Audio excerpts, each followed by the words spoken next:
আমার তো কিছুই নাই, আমার তো হারানোর কিছু নাই ভাই। যতটুকু পাই সেটাই বোনাস। যদি 10টা ভোটে পাই আলহামদুলিল্লাহ।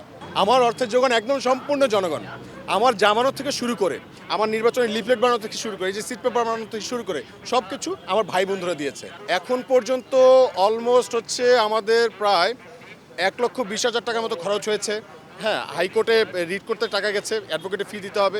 এখন পর্যন্ত পরিশোধ করতে পারিনি, পরিশোধ হয়ে যাবে ইনশাল্লাহ। আমাকে তো হচ্ছে জনপ্রতি 10 টাকা করে, যেহেতু আমার এখানে 6.5 লাখ ভোটার, আমরা হ্যাঁ 65 লাখ টাকা খরচ করতে পারবো। কিন্তু আসলে আমার মনে হয় না 65,000 টাকা আমার কাছে আছে, তবে আমরা আশাবাদী এই টাকা সারে আমরা হয়তো বা কিছু একটা করে ফেলবো ইনশাল্লাহ। প্রথম যখন আসছি তখন তো ভয় পেয়ে গেছি, যে ঘাবড়ে গেছি যে মানুষ আসলে কীভাবে নেবে, অ্যাকসেপ্ট করবে কিনা।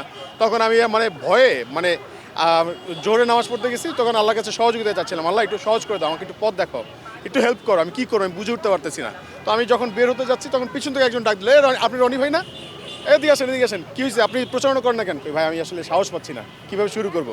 তারপর উনি হাত ধরে টেনে নিয়ে মসজিদের সামনে দাঁড়া করে বলছে, বলেন আপনার নাম বলেন। তারপর ওনারা হচ্ছে তারপর পরিচিত করানো শুরু করলো। কিন্তু আবার দেখা গেছে যে কারণ যারা আমাদের অন্যান্য প্রার্থীরা আছে তারাও বেশ আমার সাথে ভাই কেউ এখন পর্যন্ত খারাপ কিছু করে না, আমি মিথ্যা বলতে পারবো না, আমি মিথ্যা বলবো না। তবে আসলে আমার সাথে ঘটনায় বলে যে অন্যের সাথে ঘটছে সেটা আমি বলবো না, এমন দ্বিচারিতা আমি করছি না। আজকে আপনারা হয়তো কম বেশি সবাই জানেন যে আমাদের এনসিপির যে প্রার্থী আরিফুল ইসলাম ভাই, তার উপরে হচ্ছে সন্ত্রাসী হামলা হয়েছে। এটা একটা ন্যাক্কারজনক ঘটনা। তা আমরা আসলে আমাদের যে প্রায়োরিটি লিস্টের ইশতেহারের যে প্রায়োরিটি লিস্ট, সেই প্রায়োরিটি লিস্টের জায়গায় প্রথমেই 18 আসনের মানুষদের জন্য যে ইশতেহারটি রয়েছে সেটা হচ্ছে জনগণের জানমালের নিরাপত্তা নিশ্চিত করা। হ্যাঁ, তো সেইখানে আরিফুল ইসলাম আদিব এখানকার প্রার্থী, তার সাথেই এমন একটা ঘটনা ঘটছে। আমরা তো এখন হচ্ছে আমাদের যারা সাধারণ নাগরিক আছে, প্রত্যেকটা এলাকার বাসিন্দা আছে, তাদের নিরাপত্তা নিয়ে আমরা আসলে চিন্তিত আছি। তো আমাদের চিন্তার বিষয় হচ্ছে তারা এখন ভয় পাচ্ছে কিনা।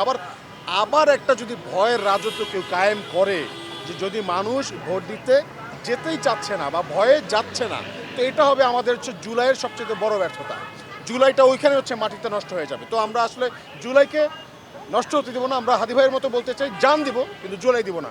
আমরা মানুষকে বলতে চাই, যে প্রত্যেকটা মানুষকে আমরা বলতে চাই যে আপনারা নির্ভয়ে নির্বিঘ্নে আপনারা হচ্ছে আপনার নির্বাচনে যাবেন, আপনারা অবশ্যই ভোট দিতে যাবেন। এবং সাথে এটাও বলতে চাই আপনারা কিন্তু অলমোস্ট পরীক্ষিত, এই উত্তরাবাসী কিন্তু পরীক্ষিত যে সকল প্রকার স্বার্থ মারিয়ে তারা যখন জুলাইতে একসাথে সবাই বাবা মা থেকে শুরু করে সন্তান থেকে শুরু করে স্কুল কলেজ শিক্ষার্থীরা যারা আছে, মাদ্রাসার শিক্ষার্থীরা আছে, ব্যবসায়ীরা আছে, সবাই একসাথে নিঃস্বার্থভাবে রাজপথে নেমে গেছে এবং ফ্যাসিস্টকে তাড়িয়েছে, সব রকম রক্তচক্ষু উপেক্ষা করে ফ্যাসিস্টকে তাড়িয়ে দিতে পেরেছে।